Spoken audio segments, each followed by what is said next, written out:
In this video, I'm going to be taking a look at how LEGO bricks have evolved over time and compare some of the big changes, from bricks to minifigures and more. Okay, so the first LEGO bricks came out in 1949. These old LEGO bricks didn't actually have any of the signature columns in the middle for better connection, meaning you could do weird things with them like this, but they also didn't stick together very well. The original LEGO sets were also created at a smaller scale than they are today, because back then there weren't any minifigs. Look at this door, which is way smaller than a minifig. Huh? They also made these thin and thick doors and windows for a while, before making the windows and doors we know today. LEGO also made smaller scale vehicles like this fire truck. Even the ladder is smaller. Bruh. For a while, LEGO also made small metal vehicles for these old, smaller scale sets. You can still see some of the metal elements in these old wheel pieces. These old wheels also made use of these bricks with holes in the sides as the axles, so you could actually customize them or even make weird things like this. They also have studs on the side of them so you can actually build on them. The same thing with these old LEGO tracks, which actually opens up to some pretty interesting possibilities. These tracks also use a very specific old gear piece, unlike the newer ones. The gear even has studs on it, even though you can't connect anything to them. LEGO also used to make this barrel looking wheel, which were in a lot of their space themed sets, as well as this funny looking mini wheel. Here's an old Technic piece. It seems like LEGO used to put a lot of effort into making sure pretty much every piece had a stud somewhere on it, because this also has studs on the side. LEGO also used to make different connector and hitch pieces, like this weird hitch with a Technic part on it, and these 2 and 3 prong claw pieces. These seem a little less sturdy than the new ones, and also don't come in as long of pieces. I also learned the hard way that sticking 2 of these ones together are really hard to take apart. I had to force them apart with this brick separator, which brings me to the next change. LEGO has improved their brick separators to include this Technic pin to push out any axle pieces, as well as this end for prying up tiles.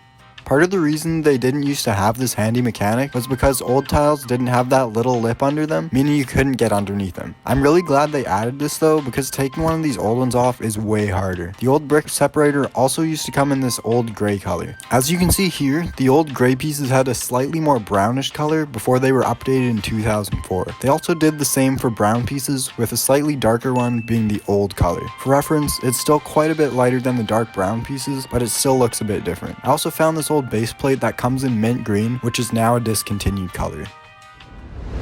This is an old minifigure, and this is a newer one. As you can see, the old one doesn't have moving arms or legs, and also doesn't have a face. But between the old and new minifigures, there is something called the maxi figure. These are honestly super creepy, and because they use these old claw connections for arms, you could technically make them as long as you want. Luckily, LEGO stopped making these around the time the minifig we know today was introduced, or I'd still be having nightmares. I also found these weird brick-built characters, and this is also technically a LEGO minifigure, even though it doesn't look like it would fit in with LEGO. On top of these, LEGO's made a number of other weird minifigures, including some that are basically just action figures. The studs on the top of the minifigure heads have also changed over time, beginning with this solid one with the logo printed on top. Then in the 90s, LEGO began making these ones with holes in the top of the head in order to make them safer in case they were swallowed, so that the person could still breathe. However, around 2011 they changed the design again to be what it is today, for safety reasons. I also found it interesting that these two heads come from the exact same sets, but have different holes, because the sets were both made around the time of the change. I highly recommend you check out Spitbrick's video in the description if you want to know more about why they made this change.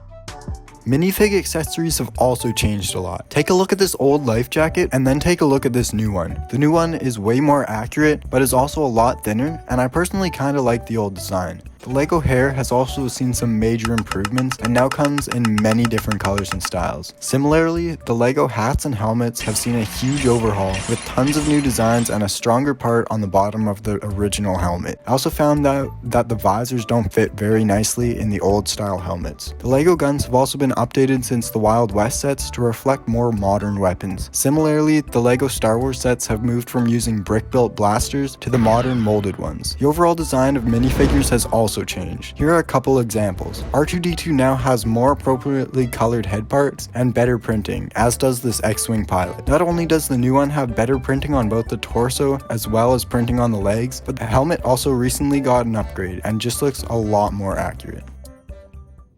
Similar to the minifigs, animals have also changed a lot. Take for example this classic Lego horse, which can only move its head, whereas the new one can move both its head and its legs, allowing it to strike some cool poses, and also has just much more accurate molding.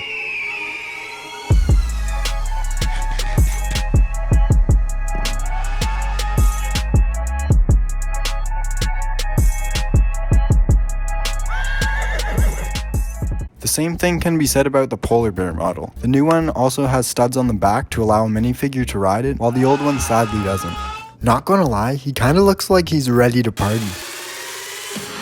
Yo, he's busting a move!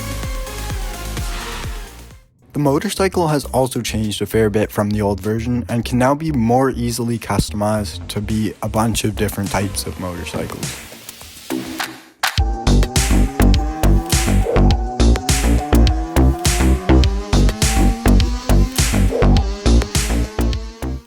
I want to finish this off by taking a look at some other old bricks that I thought were super cool and I wish they still made. The first one is this thick jetpack, even though it does look a little weird. Next we have this cool magnet piece, which adds a lot of extra versatility to your builds.